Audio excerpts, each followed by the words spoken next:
আজকে আমাদের check out করার কথা ছিল। আমরা লাগেজ নিয়ে বেরিয়ে গিয়েছি। আমরা আজকে চেক আউট করার কথা আছে। তো আমি এখানে বসলাম, এক কাপ চা অর্ডার করলাম। তো চাটা খেতে খেতে আমার হঠাৎ মাইন্ড চেঞ্জ হয়ে গেল যে আমি আজকে দিনটা এখানে স্টে করব। তো আবার আমাকে লাগেজ নিয়ে চেক ইন করতে হবে, রুমে যেতে হবে, দেন আমরা কালকে চেক আউট করবো।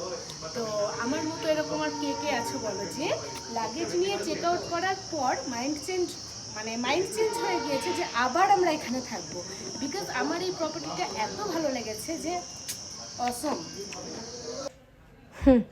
তো আমি চেক আউট করার পর আবার আমি চেক ইন করলাম। তো আনফর্চুনেটলি আমরা যে রুমে ছিলাম সেই রুমটা আমরা পাইনি।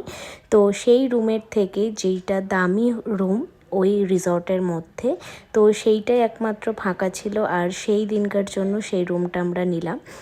আর এই রুমের জাস্ট ভিউটা দেখো, এই রুমটা ছিল একদম টপ ফ্লোরে।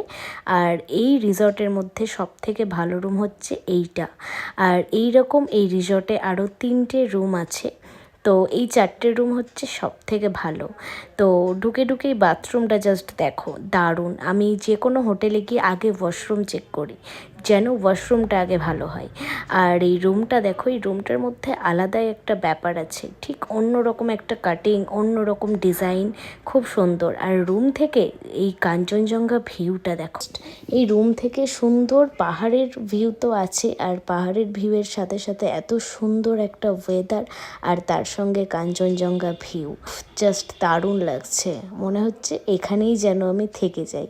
এই জন্যই তো আমি চেক আউট করার পরেও আমার মন যেন টানলো না বাড়ি যেতে। তো আমি আবার আজকের দিনের জন্য এখানে থেকে গেলাম। কিন্তু যাই হোক, বাড়ি তো একদিন না একদিন যেতে হবেই, আজ না তো কাল। তো বাস এইভাবে দিনটা কাটার পর সন্ধ্যাবেলা এখানে তো হাইটি থাকে, যেটা কমপ্লিমেন্টারি সবারই জন্য। তো একটা মজার ঘটনা কি হয়েছে, আমি ওনারকে সেদিনকে বলেছিলাম যে চা পকোড়া তো রোজ হয়, আজকে একটু কিছু অন্য রকম করা যেতে পারে। আজকে যদি আপনি ঘুগনি মুড়ি করেন তো খুব ভালো হয়। তো এইটা হচ্ছে আমার কাছে একটা বিশাল বড় লাকের ব্যাপার যে আমার কথাটা উনি রেখেছেন। সেদিনকে হাইটিতে ঘুগনি মুড়ি এইটা ছিল, আর কুকিজ আর চা তো থাকবেই, চা কফি তো এটা ম্যান্ডেটরি।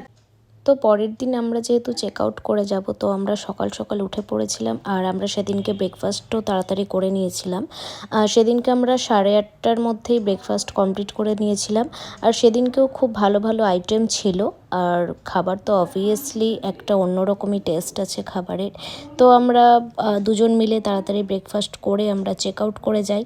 তো আমাদের এই ট্রিপটা তোমাদের কেমন লাগলো আমাকে জানিও, আর তোমরা যদি এরকম আরও ছোট ছোট ব্লগ দেখতে চাও তো সেটাও আমাকে জানিও। তো আর আমার এই ভিডিওটা ভালো লাগলে প্লিজ লাইক অ্যান্ড শেয়ার করে দিও। দেখা হচ্ছে তোমাদের সঙ্গে নেক্সট কোনো ভিডিওতে।